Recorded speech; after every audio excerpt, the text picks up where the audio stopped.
Good morning, good afternoon, good evening, depending on where you are in the world. My name is Ellen Dunham-Jones. I'm the director of the Master of Science in Urban Design degree at Georgia Tech, which we usually just call the MSUD. And I'm delighted to welcome you to the MSUD Virtual Open House for 2020. I'm sitting here in Atlanta in my office because, of course, none of us are allowed to be in the same room and really interact in person. And I really hope I do get the chance to meet all of you personally as soon as circumstances allow for that. My passions really about urban design, I think, come from pretty extreme dissatisfaction with the way that we've messed up a lot of the design of contemporary cities and places. And I am passionate about fixing those existing places and helping to improve the quality of life for existing communities. So most of my research actually focuses on retrofitting the suburbs and auto dependency and all of the accumulated problems that stem from that relative to health, climate change, etc. And I've got some interest in technology. How can we leverage autonomous vehicles to actually help us create much better kinds of cities? So that's a really brief intro of me. I'm going to pass it now to my colleague, Richard Dagenhart, who is also very much involved in teaching in the MSUD and will also be presenting today. Richard? Yep. Can everybody hear me? I hope. I'm in Florida at a little house I have on the Panhandle, not far from the Gulf of Mexico.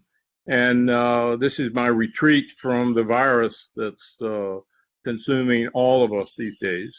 But I'm down here in a world that I enjoy because it is both a small town, a city, and a natural world of the ocean, a river, an estuary, all the ecological stuff that we treasure.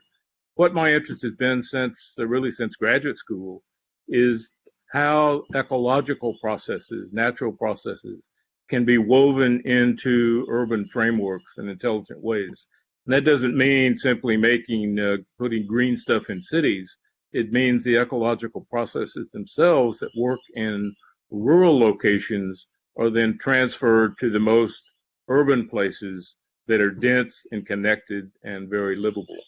So that's my interest, and it touches all the studios that I do, whether it's about sea level rise in Savannah or this next year in downtown Atlanta, which sits at the top of 4 watersheds, or other projects that may be small or may be large. I'm interested in that all the way from the site of an architectural project to new large-scale urban developments and retrofits. So that's my background, and I'll be talking to you a little bit later about what our alums are doing across the world and across the U.S. And in Atlanta, and what kind of future you might have in career choices. Back to Ellen. I'm going to kick us off by talking about why should you pick the MSUD at Georgia Tech. Then Richard will talk about career paths. Then Robin Tucker, the academic advisor, is really the person you want to talk to about logistics and registration, and she'll give a short talk on that. And then we have 3 current MSUD students, Eleni, June, and George, and they'll talk a little bit about just life at Tech, life in the MSUD, and life in Atlanta. And then we hope that you will be asking questions, and we'll have as much time as you guys want to stick around to answer as many questions as you've got. So, why Georgia Tech? And I just, little bit of bragging here, but Georgia Tech is an incredible university. We're number 29 in the QS World Rankings of architecture schools globally. We have the urban design faculty have won a lot of awards, and especially really relative to teaching.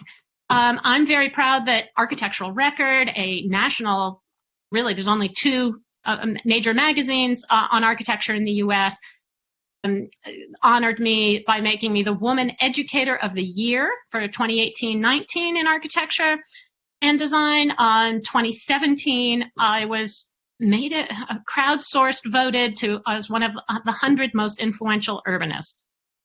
Professor Richard Dagenhart, who you just met, in 2018, won the Golden Shoe Award for, again, education on design of sustainable communities. Richard and I really know how to teach, and we're pretty passionate about it. Dr. Perry Yang, who also teaches in the program, has been winning just a lot of design competitions, winning a lot of also prestigious appointments and awards, and has really been working with the UN's environmental program now for several years. Great faculty, but you also not only have the faculty in the MSUD, you have access to faculty throughout the Institute. The MSUD is located in the School of Architecture, which is within the College of Design, and we have terrific, a really highly ranked city planning program. We have the second largest PhD program in architecture in the US. And so there's just, you have a lot of access to pretty killer research and technology. Specifically in relation to urbanism, we have a lot of research on ecological infrastructure, retrofitting suburbia, spatial morphology, and smart cities. But again, that's just the tip of the iceberg. So what I think, you know, every urban design program, there are about 21 kind of within the US right now, kind of depending how you count them.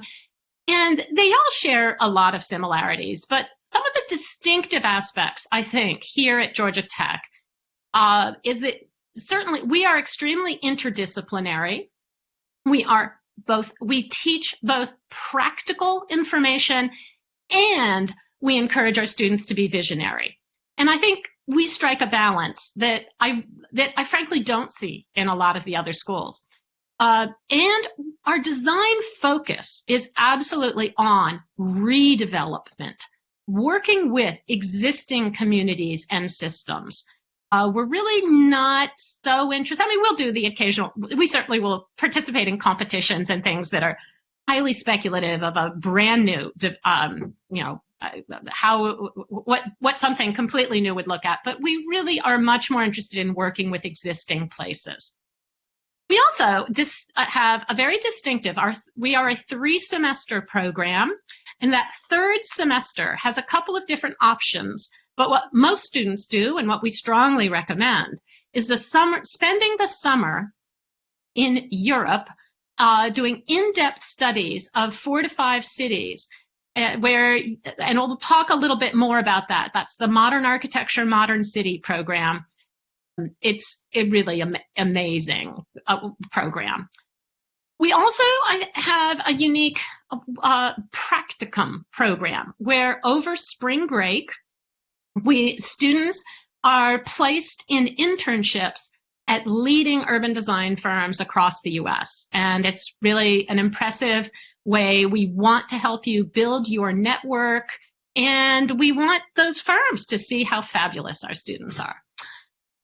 We also have a very unique lecture and podcast series that I am the host of called Redesigning Cities. This program has allowed us to bring, again, really top people to the campus to basically, I get to invite top people to come have a public conversation on a topic I want to listen to. And I think the students get a lot out of it, get a chance to interact with them as well. The program is STEM accredited, as are most of the urban design programs now. That is really wonderful for foreign students. It allows you to stay and work in the US for up to 3 years. But we also have great weather and a much lower cost of living than some of our peers. Some of that's changing. I wish it was even less expensive. I know, but still, we're pretty competitive on all those issues. The curriculum is, I think, really set up to, it's very much a design-focused curriculum. We are spending, most of the credits, most of your just sort of energy is really focused on life in the studios. So the studios are shown in green here. So the fall is always, we kick off with the Ecological Infrastructure Studio, typically taught by Richard. Sometimes we swap, but typically Richard is teaching that studio in the fall.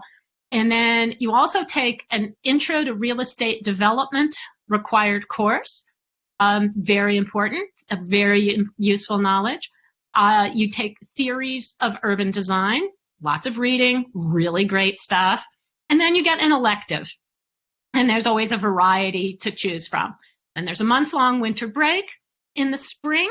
I typically teach the studio in the spring, and that's really the retrofitting suburbia studio. And every January, we do the ULI Hines competition. That's required for all the MSUD students, and it's pretty awesome. Then you also take a required course on the history of urban form and a required course on urban ecological design. And again, you get another elective, plenty to choose from. Those can be from anywhere across the campus, including the new certificate in sustainable energy and environment management in the School of Public Policy, if you're interested in that. So spring is also the time, that's when those spring break practicum internships occur. Then the summer, you really have a couple of choices. So as I said, we really encourage students to attend the Modern Architecture, Modern City program, but you can stay in Atlanta and do an independent study, or you could not register in the summer and simply come back in the fall and take a third studio, which we have not yet offered yet, but we are hoping to offer a studio that would be a joint program between our urban design students and our high performance building studio. So that would focus that much more on energy issues, and that we're pretty excited about. So just some quick slides, a quick images on a slide on the Ecological Infrastructure Studio. Richard, you already talked a little bit about this. Do you want to give a minute more description? Yeah. The Ecological Infrastructure Studio, it's usually sponsored with the Georgia Conservancy, which is a statewide conservation organization, a nonprofit, who collectively, I and them and others, identify projects that we'd like to work on, usually with real clients, with sponsors, maybe the city of Savannah, the city of Atlanta, even smaller cities, where we work on projects that have ranged all the way from a sustainable highway, 16 miles of an interstate highway, to sea level rise in Savannah on the Atlantic coast, and other projects having to do with stormwater, frequently within the city of Atlanta and around the region, dealing with how we can use green infrastructure to eliminate piping and the evil gray infrastructure that's still important but can't be the only resource we use, and how those are woven together into making better cities we want to live in. Great. Back to Ellen. All right. So then in the spring, so if Richard's studio tends to focus on how natural systems influence urban form and really focuses where students learn a lot about topography, how to design drainage and water and understand which strategies, which points in the watershed. The spring studio tends to focus that much more on how real estate markets and transportation influence urban form. So the retrofitting suburbia studio and the ULI competition the ULI competition really get into a lot of those real estate issues and the transportation. Some of the studios have really looked at, what is going to be the impact of autonomous vehicles. Can we leverage them to build on all the excess parking lots and really make our cities so much more livable and quiet. We've also looked at studios ranging all sorts of properties, whether it's types of properties, whether it's redeveloping aging, underperforming dead malls, whether it's trying to reimagine social life in kind of places that right now really don't encourage that. We operate, again, these are almost always, all of our studios typically have a local sponsor. We're working with the real community. We're getting input from the people in that community, and then providing our work as conversation starters to help them envision what they really could and should be doing. So I mentioned the ULI competition. I know this is hard to see in much detail, but we have a really good track record on our participation in international design competitions, and especially the ULI competition. This is a real estate development and design competition. Each team must have 5 students that represent at least 3 different disciplines. You produce elaborate boards shown here with a lot of design and diagrams and everything, but as well as a pro forma that actually figures out how much is it going to cost to buy the land, to construct the buildings you're designing, what are the rents and our sales you're going to achieve, and what is going to be your rate of return after 10 years. So this is very real world kind of work. It's only a 2-week competition, but it's amazing what the students produce. And as I said, these are 2 boards where we had 2 teams in the finals 2 years ago. And it's pretty amazing given how out of all of the 122 entries, only 4 make it to the finals, and 2 of them were from Georgia Tech. This year, we had 2 teams make it into the honorable mentions. Not bad out of our 6 entries. So come and join us. Here's modern architecture, modern city. This is really, we're very sad that it is unfortunately not occurring this summer for the obvious reasons. But in past years, we believe passionately that to be a great urban designer, you need to experience great urban places, and you need to understand the differences between them. Why is it that something that works really well here actually doesn't work well over there? So the students typically visit 4 or 5 cities.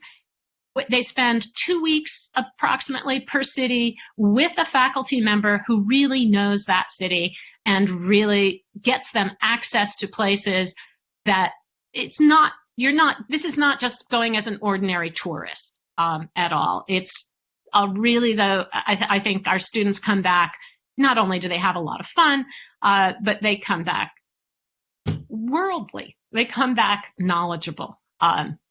And ready to get started. Now, the faculty, as I said, the faculty are really doing a lot of research. That's my books over on the left there, Retrofitting Suburbia. I have a brand new book, just went to the publisher a month ago. Perry Yang has been publishing quite a lot on urban ecological systems and systems design. Those are his 2 books there in the middle. And Michael Dobbins, who also teaches urban design based in the city planning program, but a lot of our students take his courses, has a wonderful book on urban design and people. So lots of great work going on. And every studio produces a studio report. These are typically, they might be 100 pages, but really documenting and then making available to the communities the ideas of the students. And really, these are taken extremely seriously, and they influence what the cities we work with do. So you can check these out at smarttech.gotech.edu. And also, again, under research, we have the Eco-Urban Lab. This is run by Perry Yang, who has a joint appointment between City Planning and School of Architecture. And it's a joint lab between Georgia Tech and Tongji University in Shanghai. And really, as this slide sort of shows, focuses a lot on data analytics, smart ecological urban systems. How do we measure these things? How do we begin to really rethink our cities? And he uses his studios very much as kind of a vehicle for advancing a lot of this work. So it's not all research. We also have a lot of fun in the MSUD, tons of dinners. I'm showing just the welcome dinner at the beginning of every year. I cook for the students. We welcome everybody at my home. But at the end of the year, we have a big potluck and you guys cook for me. We do a lot of we do field trips, and we get students out into the community, or we bring the community in to get that, to look at our work and give us feedback. So whether it's doing community surveys, making parklets on parking day, or just 2 weeks ago, my students, we are working on intergenerational missing middle housing, and we brought in some volunteers from the American Association of Retired Persons who gave us fabulous feedback. We take, again, every year there are field trips. This is hardly a comprehensive slide, but just shows we do a lot of activities. We get you out of the studio as well, and lots of interaction. One of the other highlights, as I mentioned, is the Redesigning Cities lecture and podcast series. So these run both as a series of lectures where these are public events where we bring leading experts, Peter Calthorpe, Robin Chase, Alison Arieff, and many others, to campus, and then we also have some events where we're just interviewing them remotely. This year we've had Jan Gale, Jeanette Sethi-Khan, Carlo Ratti, Chuck Marone, Majara Carter, Margansky. I mean, just a really terrific opportunities for students to learn from people who are out there actually doing much of the work that inspires us, that we're interested in. So now I'm going to pass it to Richard, who will talk a little bit about what the students, once they've learned all this, what do they do with it, Richard? Since I graduated from graduate school, sort of as an accident, becoming an urban design, an architect and a planner with urban design interest, I realized what it offered as much as anything else was the breadth of possible career options.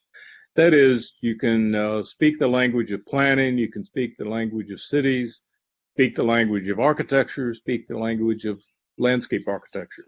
And that really broad possibilities in practice, wherever you practice, is, I think, the main draw of urban design, and it's certainly a huge opportunity that goes beyond any of those individual professions where you jump in a silo rather than with urban design, you're looking for breadth all the time.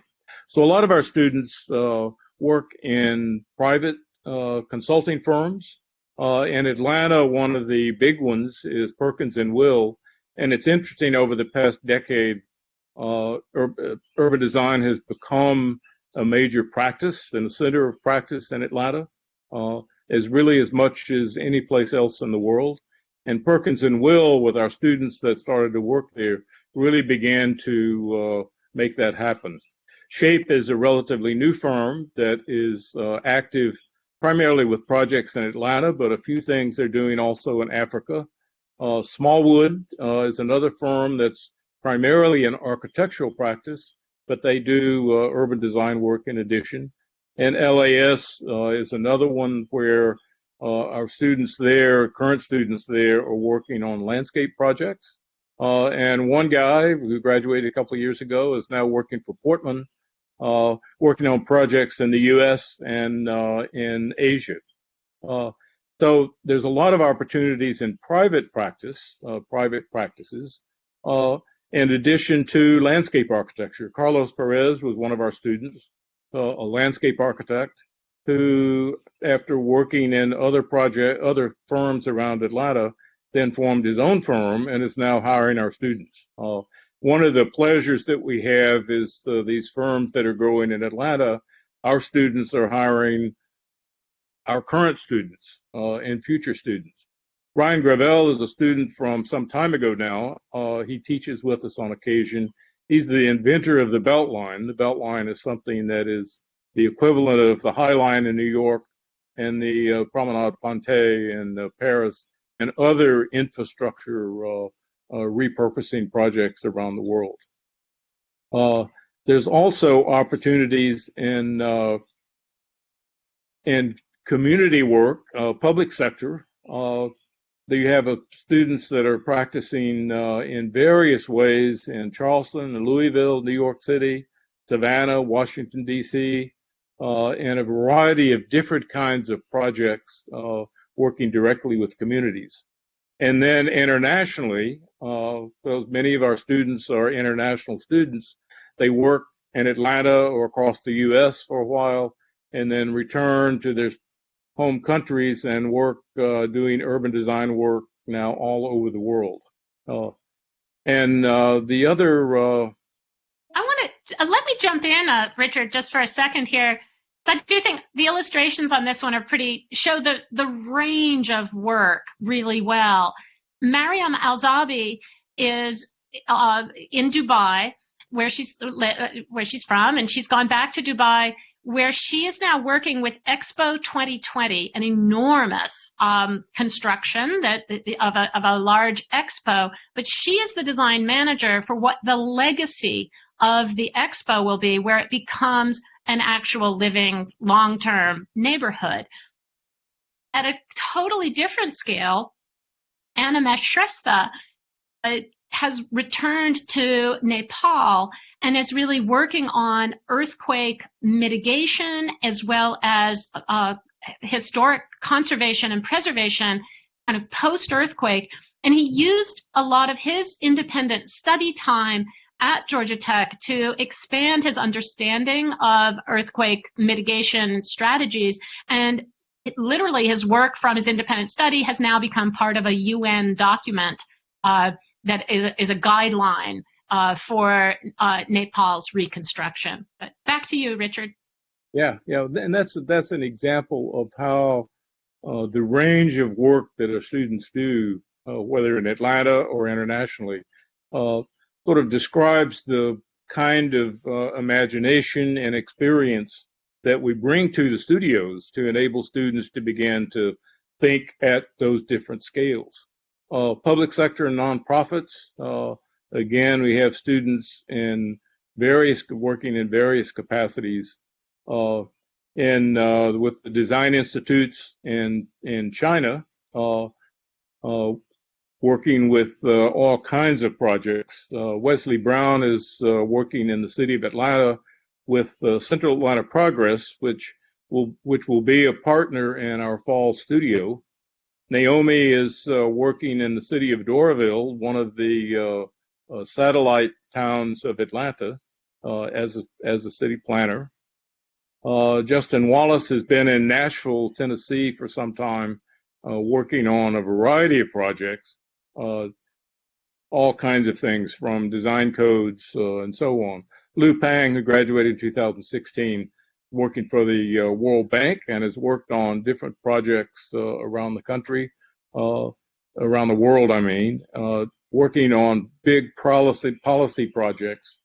And then we have a lot of students who decide to go on and do PhD programs and engage in teaching.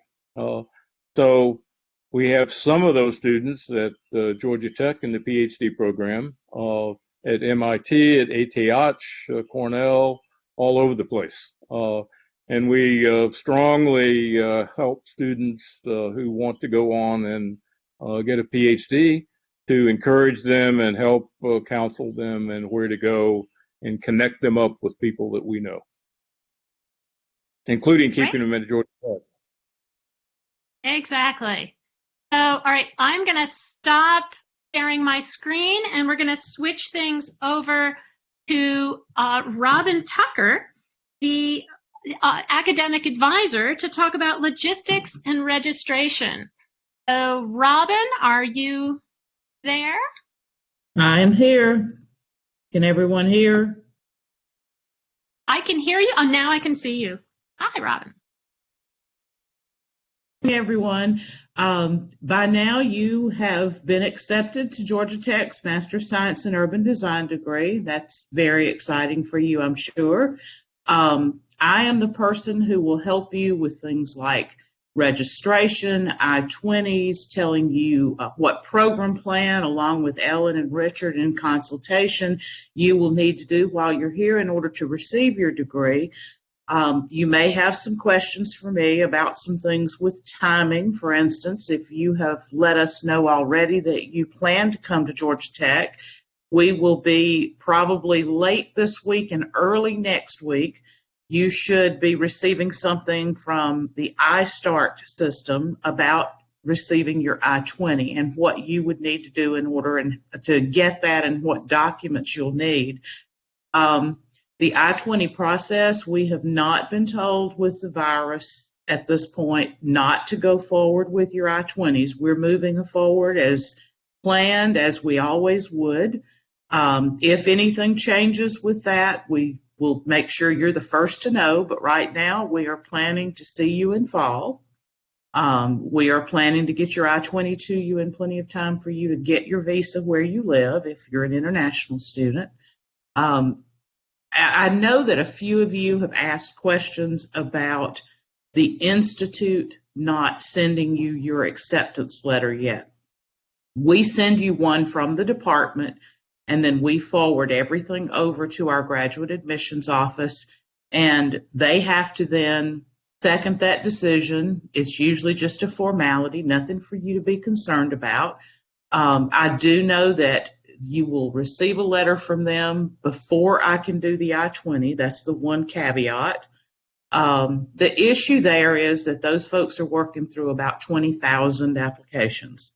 They will get to you. They are very conscious of the time you need in order to get a visa. They have their finger on that every day. They work with our Office of International Education very closely to know how long it will take you so that they're not delaying me getting you an I-20 to the point that you would not be able to get your visa and get here. We do know, and we're taking into consideration, that it may take you a little bit longer this year with everything being what it is in the world at the moment to get that visa. But we will be on it just as quickly as we can, and we are reading the tea leaves, so to speak, on our side to know whether or not you have time to get here and making sure that you do. I will pretty much leave it at that, other than to say that when you're here, Netra Wisdom, our other advisor, and I, and you may have heard from Netra in emails, and she may have actually been the one to send most of you your admissions letter.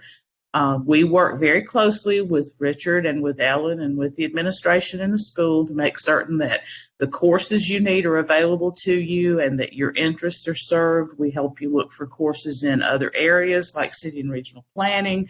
Maybe you are interested in a course in building construction to fill some electives. We make sure you connect with all the right people at all the right times. And we pretty much have an open door policy. You can come in and get advising or just chat pretty much anytime you want to. If we don't have another student, we don't mind talking to you. So that's pretty much it for me. You may have some questions. If you do, I'll try to address those when we're at the question and answer point. thank you, Robin. All right, so now it's time to hear from the current MSUD students. So Eleni, I've asked Eleni to just talk a little about life as an MSUD student, life in the MSUD. Eleni, can you unmute yourself and share your video? Yes. And introduce yourself. Yes. Hi, everyone. My name is Eleni. My background is architecture, and I came here to Atlanta to study and be part of the MSUD program in August.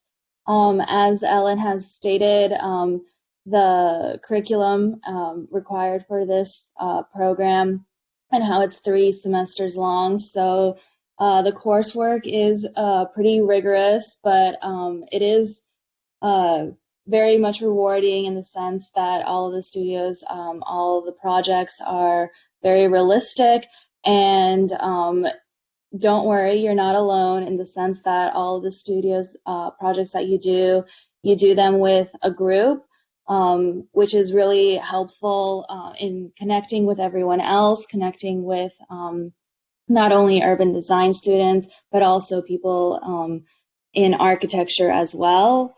Yeah, the studios require a lot of site analysis, and they, in order to design urban space that has an ecological infrastructure, you need to know the watershed, you need to know the geography regarding it. The workspace here in Georgia Tech has a pretty good environment in the sense that everyone is friendly. You get to meet a lot of people. A lot of people are very helpful. The staff here is very supportive. And Richard and Ellen are available just an email away. And again, yeah, because we work in groups, everyone takes their time when they present a pinup or have a desk crit. So it's incredibly helpful, and they invite a lot of people that if you need help regarding real estate or hydrology, you have people that come and help answer all of those questions that you have. Regarding resources, one of the most convenient computer lab resources that I find is the Citrix Getaway, where you can log in using Georgia Tech, and you have access to any kind of program that you need, whether it's part of the Adobe Suite or part of, if you need Revit or Rhino, or for another class, you need anything else. So yeah, if you have any questions, let me know, and I'll turn it back to Ellen. All right, thank you. And so thank you, Eleni. So now, June Wang, I'd ask you to introduce yourself and unmute yourself. There you are. And talk a little bit just about life on campus. What's it like being at Georgia Tech? Okay. Hi everyone, I'm June, urban design student at Georgia Tech. And as an international student who has a background in city and regional planning, I would say Georgia Tech truly provides a interdisciplinary platform for all the students here. You will have a lot of opportunities to cooperate with students and professors from other schools and departments. Myself, as an example, I worked with PhD students and professors from planning department and civil engineering school on various tasks and studies. This definitely helped me a lot on probing the trajectory of my own interest in research, and I gained a lot of skills and academic experience through them. And I also have several classes at other schools other than architecture. And as a full-time enrolled Georgia Tech student, I think we can register almost all the classes here on campus. Just with the approval from their department advisor, you can just enroll in any kind of classes you want. And Georgia Tech also has a lot of labs and organizations, and there are always opportunities of works for graduate students. I'm now working with Professor Ellen Dunham-Jones on the aforementioned course and lecture series, Redesigning Cities. I learned definitely a lot of things beyond architecture and urban design through the experience with the program. I learned about recording, editing, and filming, which I think is really helpful even for my design career. And Georgia Tech, as a tech school, has a really good study environment.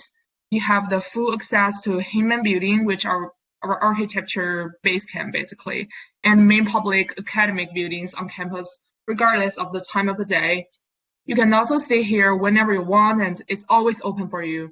I spend most of my days in Hinman Building before all this, virus situation, where all the graduate architecture students work together. Here in our school, I could say we have a very welcoming and supportive atmosphere for international students and all newly incoming students, and also very productive working area that's for all you guys. So I wish to see you guys next semester here in Hinman, and hope you have a fantastic year here in Atlanta. Thank you, June. All right, and next up, George. George, can you unmute yourself, share your video, and tell us a little about your background and talk about living in Atlanta. Hi, thanks, Ellen. Let me see if I can you see me right now? Yes. Okay, great. And your sweatshirt. Thank you all for being here. It's crazy to think that just a year ago I was in the same situation as you guys. I've been in Atlanta since 2012. I came from the state of Ohio and studied at Georgia Tech with a bachelor's in civil engineering. I was a traffic engineer before coming back into the urban design program here at Tech. So just coming from an outsider perspective into Atlanta, the city provides a lot of interesting and dynamic opportunities for you to just live and enjoy all different types of assets that the city provides. It's in a really interesting transition where Atlanta has been known to be very transit and car oriented. And now you're starting to see a lot of dynamic interaction with the streets where new bicycle infrastructures and walkable corridors like the Atlanta Beltline have to provide for its residents. So you can actually see the change in the morphology of the city if you choose to come here. So on top of that, like Atlanta has a lot of great food options. You have Buford Highway, which is kind of the Chinatown of Atlanta. You have all of the barbecue that you can eat and want to eat.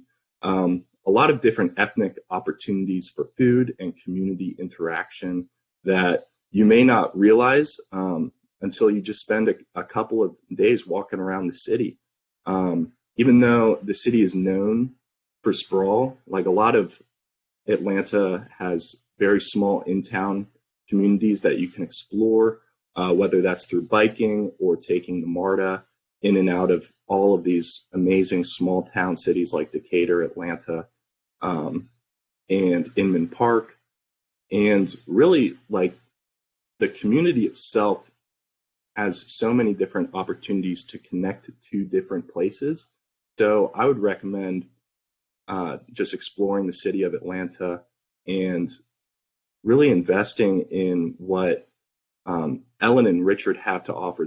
We're very fortunate as students to be working alongside Ellen and Richard. They have a wealth of knowledge and professional networks that they're willing and able to connect us with in order to explore and expand upon our current skill sets and trying to fit us in the right position professionally to work for the rest of our lives. So if you guys have any specific questions for us regarding, the lifestyle in Atlanta or the lifestyle at Georgia Tech, we can talk about that later. But I'll leave the floor back to you, Ellen. All right. Thanks so much. So now really I'd like to invite the attendees to please post questions either in the Q&A box or an event chat, either way. But I might with one and actually ask all three of the students, Eleni, June, and George, what kind of housing did you find, and what would you recommend to students And do you wish you'd had a little more information before you started, or are you happy with what you ended up with? What tips can you provide? I mean, you remember a year ago when you were planning to come, what kind of housing advice can you provide? So maybe whoever wants to start. June, do you want to start? Okay. I, as a international student, first thing I looked for when I was finding all the housing choices, I went to the community of the local international students. They have some chatting group online because I come from China, so I just contact some of the the Chinese students. They have all these chatting groups. I find some information there, and I also went to Facebook. It has a Facebook group called I think it's Stop Leasing in Midtown / Georgia Tech. It has a lot of information about housing out of campus. As a graduate students, we can either choose to live on campus, which is the GLC provided from Georgia Tech, and you can also rent some apartments or housing out of campus. The apartment I'm living now is not a specific student apartment. It's a general leasing apartment now. It's on 16th Street, and it's fairly near to the bus stop of our Georgia Tech. So if you are trying to find a housing out of campus, I would recommend to find something that's either is close to our campus that you can walk to the Hillman Building or something, or is close to a bus stop, or is available for the cigarette, which is a kind of pick up drop off service provided by Georgia Tech. Yeah, so make it easier to get to campus. Yeah, I came from New York, so I'm all about finding an apartment real quick and signing the lease. So I actually started my apartment hunt in May and got my apartment in Atlanta for August. As luck would have it, another student from New York was moving to Atlanta to study in Georgia Tech. And so it just worked out that I was able to find somebody who was willing to be roommates with me. So I don't think it's incredibly difficult. There are a number of websites that you can also look at. I looked at apartmentlist.com. And as June mentioned, there's also the Facebook group called Georgia Tech Subleasing, I believe. So it connects you with other Georgia Tech students if you want to live with them, or if you have any questions for them, or if you want to see the best places that are available to live close to campus. And as for me, so when I was an undergrad at Georgia Tech, I stayed on campus in the dorms. I was an RA, so I know the Georgia Tech housing options are good, but I would recommend getting out into the built environment and either looking for something in the Midtown area, or where I live is in the downtown area. I chose to live just a little bit further south. I'm about a mile south of Georgia Tech's campus, and I'm right next to the Centennial Olympic Park, where the Ferris wheel is at. If you guys Google Atlanta Centennial Park, you'll be able to see it. And I'm right next to MARTA Access. So just what I was really looking at were housing options that are close to the MARTA Transit, or any type of bike lanes that you can just bike to school safely. Or if you choose to look at locations in Midtown, there are plenty of housing options in Midtown that are walkable distance from Georgia Tech's Midtown location. Great.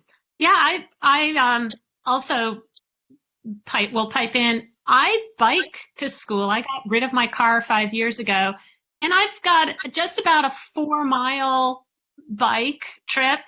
And yeah, I'm a little bit sweaty when I get to school, and the students have seen me plenty of times looking a little sweaty, but I really love it. I mean, I think actually Atlanta, it does depend which neighborhood you're in, but Atlanta is getting so much more bikeable. There's a lot more bike infrastructure everywhere, and I really encourage students to try to get somewhere where you can bike.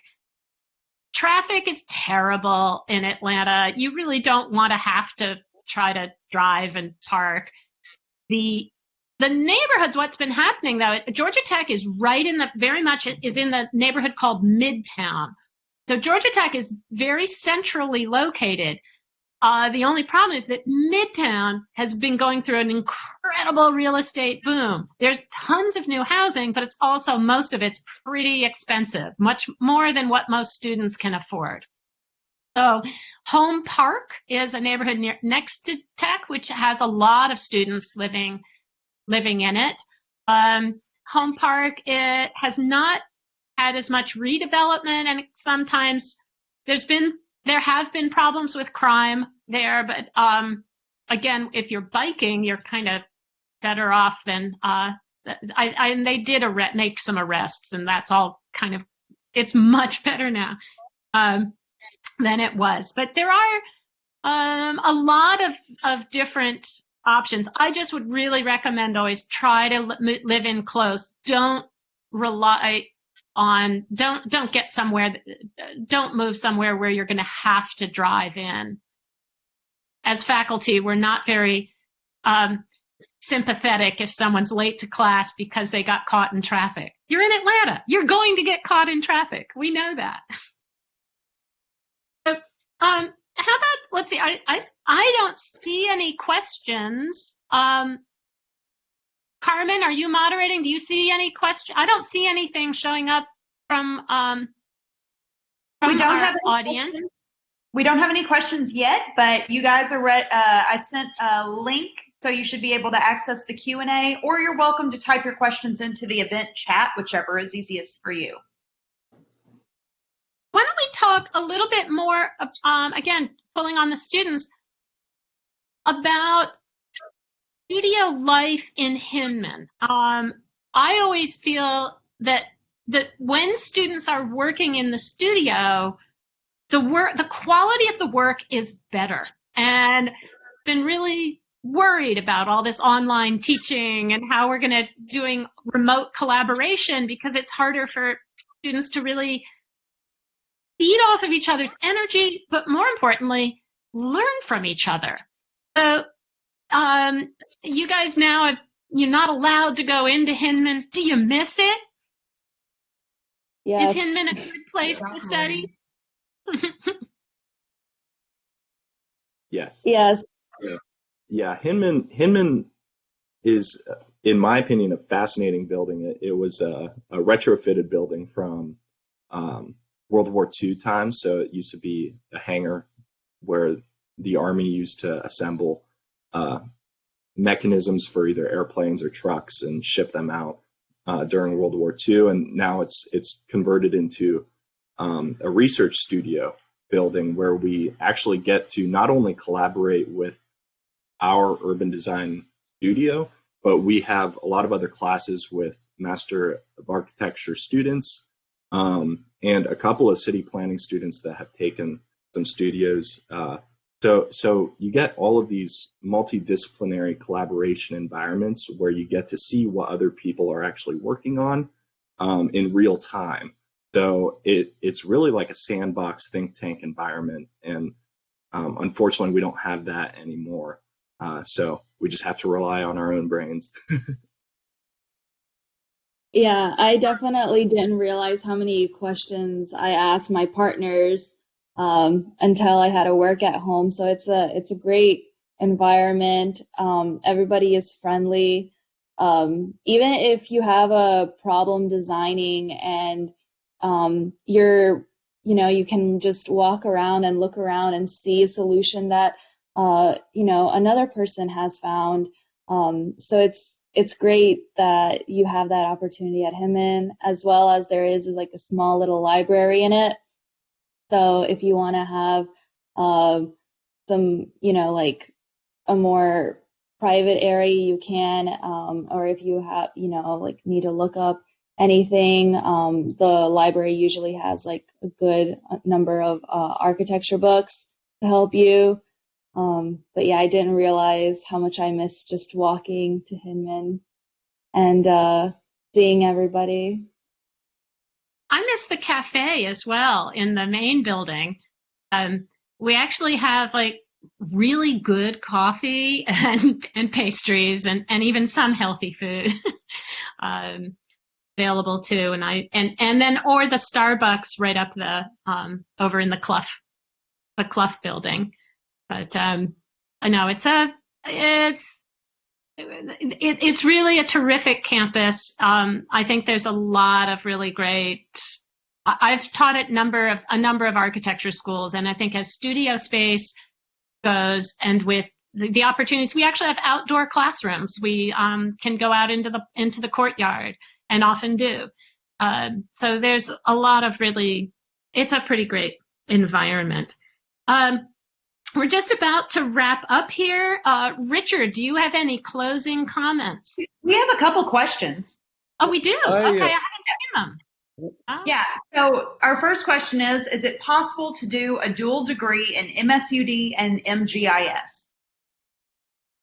It is not possible to do one simultaneously, but what you can easily do is do them sequentially, and Robin will correct me if I'm misstating, but I believe you're allowed to double count it up to 6 credits. Robin is nodding her head. Yes. Yeah, So, credit. yeah, and we really the GIS program at Georgia Tech is awesome. It's one of the most popular electives for our students. There's not only just regular GIS, you can take GIS that's specifically focused on ecology, or GIS that is specifically focused on a number of other topics. George is actually right now doing the MSUD while also pursuing a certificate in historic preservation at Georgia State University, which is located downtown. So it's possible to do kind of certificates. You put your electives towards a certificate, but to actually do another degree simultaneously, you can take some of the courses now, but technically you would not be enrolled in that degree until you'd have to apply and do that separately. They can use the MSGIST coursework as electives in their MSUD, and they are required some electives there. So if they just want to get a taste of it, and then if they should decide to go over after they finish their MSUD and do the MSGIS, then we could use that as their 6 hours that they would be able to use that they had already taken. So there are ways. Yeah, so really you do both degrees, but you don't do them simultaneously. But if that's an interest of doing MSUD, GIS, then it's possible to make that plan for the next 2.5, 3 years, whatever the total duration is, and there's an overlap of 6 credits. So it really works as a dual degree, but at Georgia Tech, it's not officially a dual degree. Exactly. All right, so we have 2 other questions that are related, I would say. But so given the current coronavirus situation, what are the options that are being considered for the start of the fall semester?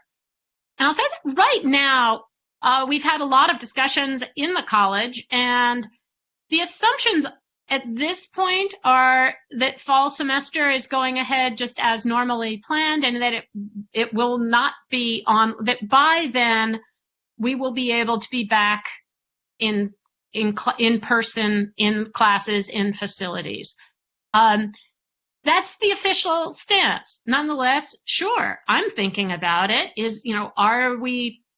I think it's one thing to go to online teaching, and especially given the group work of the studio work, it's one thing to do that after a team has already formed, they've met, they know each other. It's pretty hard to do that without having had that opportunity to really meet in person. So I think if we, heaven forbid, but if we do end up being online starting in the fall, it's possible that the nature of teamwork would be reconsidered. There would definitely, I mean, I think the lecture courses and those are not as impacted. I think there's actually sometimes some really good things that come out of having lectures available online. Yeah, but I think there's an opportunity that we're seeing right now of what actually goes on in the world with online communications, group meetings that happens in architecture firms and urban design firms. I'm in conversation with a firm in San Francisco that's totally online now that we'd be partnering with in the fall. And it's like, what else would I do? I mean, I can't go to San Francisco to sit down and have a cup of coffee and talk to somebody. So we do it online. So as we're doing this and learning every day of how to do it, I think it's actually a benefit to all of us, including students, because there's no doubt, the virus goes away, but we're still operating internationally and nationally online, not always face to face, but having the both experiences is really important. So I imagine that even when the virus goes away, we're going to be benefiting in a major way from learning how to collaborate and teach, even on studio projects, online instead of all together in a huddle. And just hopefully we keep doing both with the same kind of enthusiasm. Great point. And absolutely, yeah, there will be silver linings, a lot of kinds, because we're learning how to do more of this. Another question from Devaki: is it advisable to start the semester in spring in case the pandemic situation does not allow us to come to USA for fall? And absolutely, it really doesn't matter what sequence the studios and courses are taken in. I mean, I think it sort of makes sense to start in the fall with theories of urban design and with the natural systems in the studio. But we've had several students who started in the spring and started instead with history of urban form and started with the man-made systems and then did summer and then did the fall. So it's absolutely, I think both scenarios are fine, and we absolutely recognize that there will likely be visa issues for many students, and we will work with you if you need to defer admission either to the spring, or even if you decide that you need to defer to the next fall. We will work with you. That's a relatively easy process. Once you're admitted, which you will be, by then you will have an I-20 for fall. It's very simple to push that forward to spring or to push that forward to next fall. You don't have to fill out another application. You're not re-reviewed. It's just a matter of me changing your I-20 to a different semester. Or if you're a U.S., just pushing your mission forward. So we have a question also about the new 12-credit certificate on about sustainable energy. So this is a new program. Marilyn Brown, she's actually a Nobel Prize winner in the School of Public Policy, focuses on energy. She's really been kind of leading this. And I can't tell you very many details about it. I would recommend just Googling it. It's Nick, I think it's STEAM. If you email me, I can send you the link if you can't find it online. But it's a brand new sequence of courses, and they have a menu. You can choose from several focusing on policies related to sustainable energy. So that's about as much as I can say right now, but I know it's got a great group of faculty. Georgia Tech as a whole is doing a lot relative to climate change. There are a number of initiatives, very multidisciplinary, where the scientists, the computer folks, the engineers, the designers, the policymakers are all in various ways contributing. And Marilyn Brown is really leading this one on the policy side. She's worked very closely with Al Gore. That's really what her Nobel Prize was in relation to. So it's I think it's really an exciting opportunity if you want to be that much more involved on the policy side, sort of bringing policy and design together. So we have another question. Do any studios take place in other parts of U.S. or international locations? If not, are there any field trips to other parts of U.S. during the studios, not including MAMC? So the answer on this one is it totally all depends. Yes, I've done studios recently in Chattanooga, in Nashville. This semester we're working in Covington. These are places that it's possible to drive from Atlanta to them, in less than 4 hours. So, you can kind of, it's easy enough for a studio to go a couple of times. We tend not to do studios in international locations because I'm frankly a little skeptical of the common practice, but a lot of schools do, where you fly the students, you go for 1 week, have a whole bunch of meetings, go back, and assume you've learned as much as you need to know in 1 week. We tend instead to go, once at the beginning, and then go once again after the midterm. Go back, look at it again. Now that you have it, kind of what you're trying to do. Meet with the people, build up real relationships with the community. So lately we've been working mostly in and around Atlanta, but we do often do the competitions are often very international and or just or national, much further afield. We typically take field trips. Richard typically takes students to Savannah. Unfortunately, that didn't happen this year.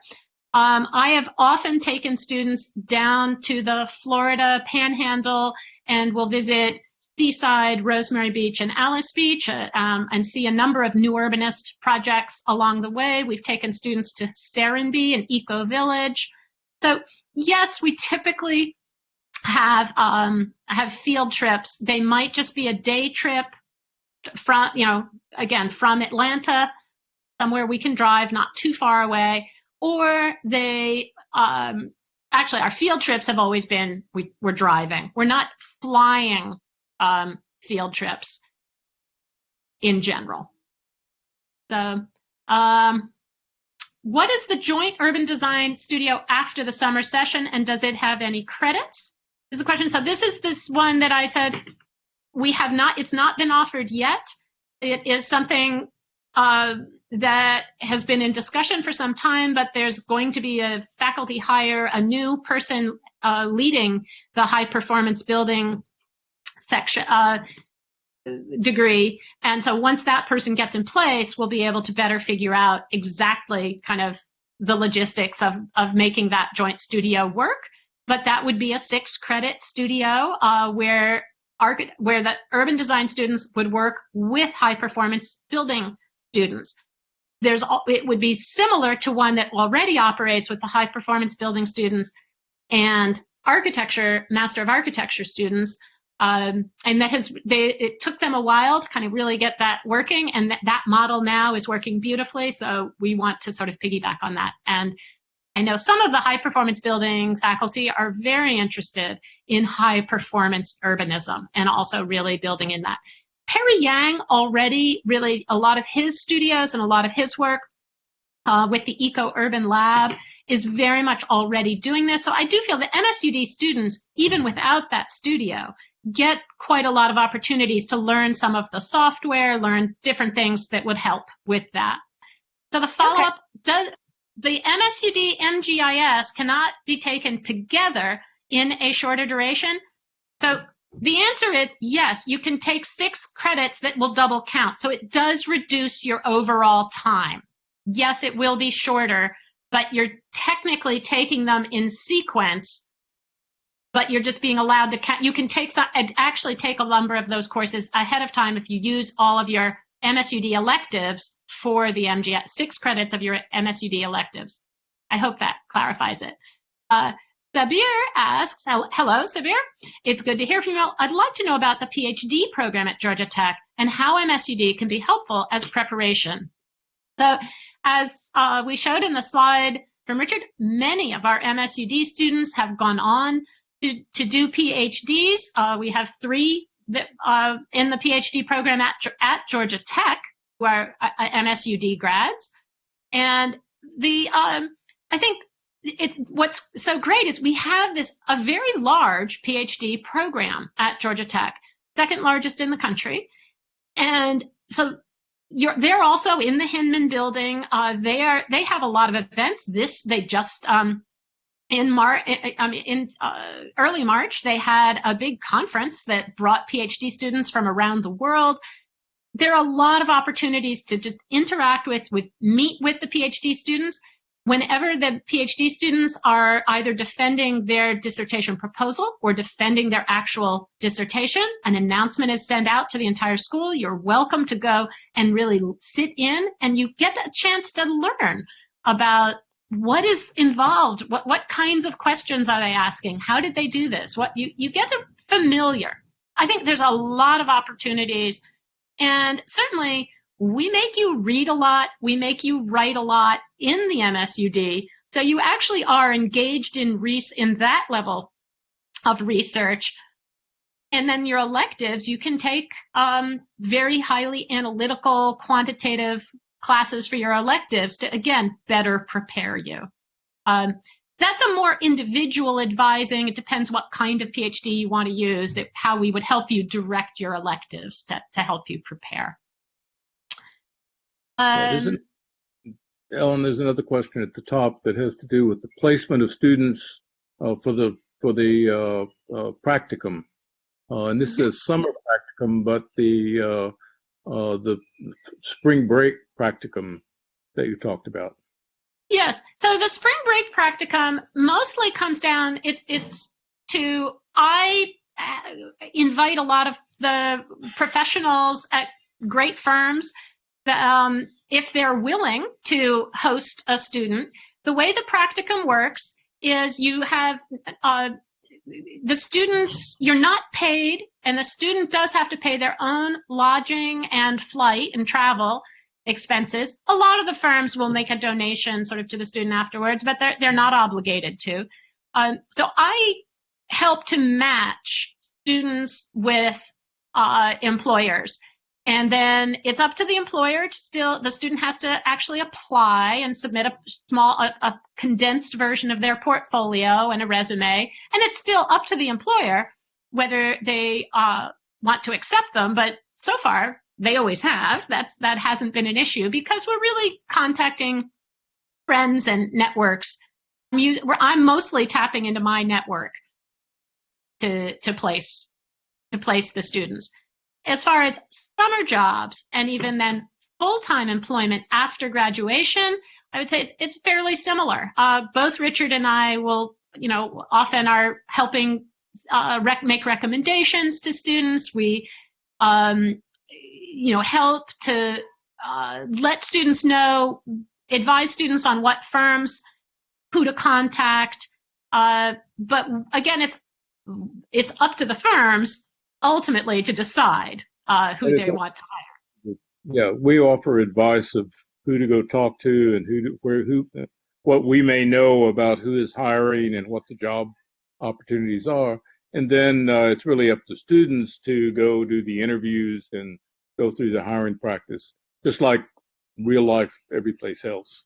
But we keep in touch with what's going on with firms that we know and offer advice on who to talk to and how to approach firms and so on. So there's also there's another question about the I-20 process. I really think we've talked about that. We are tracking what's happening, and we know that a lot of embassies and consulates are closed, but we will work with you to expedite the process as best we can. There's another question. Are there any softwares that are advisable that we should learn before we come, which will help in the MSUD? I generally just advise students, to try to really develop your digital drawing skills as best as you can. You will be doing a lot of digital drawing. So, if you're a little rusty, make sure, get as fast as you can on AutoCAD. Probably want to pick up Rhino, probably some of those others. GIS is a good software to know, a useful software to know, but you can take a class here if you don't have access to it at home. I'll ask the students, anyone else want to jump in on some software that it would be good to know? Yeah, I'll go ahead and add some. I would recommend downloading the Adobe suite so you can have access to Illustrator, InDesign, Photoshop. Those are all really important assets and tools that you can really enhance your skill sets in the digital drawing platform that Ellen was talking about. Also, AutoCAD, Rhino, and right now I'm teaching myself Revit. So those are all really important softwares that urban designers and architects are heavily involved with in the profession. So just tapping into those softwares over the summertime, I think would be very beneficial for you. Great advice. All right. The last things I would say as far as preparation is I do often advise students to read Jane Jacobs' The Death and Life of Great American Cities, because in the fall, we require, in the Theories of Urban Design class, you have to read the entire book, and you have 1 week. And it's a great book, and she's a wonderful writer, but it's a long book. So if you got a little time over the summer, read that one. I would also recommend reading Rem Koolhaas's Delirious New York. We read almost the entire book of that one, and again, it's useful in 1 week, so it's useful if you've already kind of gotten a handle on it. And between those two, your brain will kind of be you're going to be sparking. So, good ones. So any other books that we would recommend as a must read? I would certainly just start with those two. I mean, Ian McHarg's Design with Nature, we read a lot. We will read a lot from Peter Calthorpe's Urbanism in the Age of Climate Change. Richard, I know you've got some great books on stormwater, and any you want to recommend as summer prep? Well, those books, those are supplements for what we do in class. So trying to learn about the whole stormwater urban design issue out of a book, there just aren't any. So we learn about stormwater and hydrology in class and then connect that. So they're good resource books, but nothing that is sort of at a level to really learn something before you begin. So we do all of that in the studio. In the spring, I teach History of Urban Form, and we don't use textbooks in that course. It's readings from a lot of different books and a lot of online publications all over the place. So that you just have to keep up day by day and week by week as you go through the class. What else? The other things I would recommend, there's so many now of these sort of websites that aggregate a lot of news stories. I routinely will skim through City Lab. That has a lot of really great just news and stories that kind of keeps you up to date on interesting things and projects that are happening at an urban scale. Street blog is great if you're more on the transportation side. Places Journal is a terrific online free journal that gets more into the sort of generally it gets more on the sort of theoretical, poetic. So lots of different ways to prep. So I look forward. I'm going to close us off because I do think you guys have been sitting patiently for a long long sit here. Thank you so much to all the presenters, and thank you for your questions. And again, you can email me with any further questions. I'm Ellen Dunham-Jones. My email is edj@gatech, GATECH.edu. So thanks so much. I'm saying goodbye.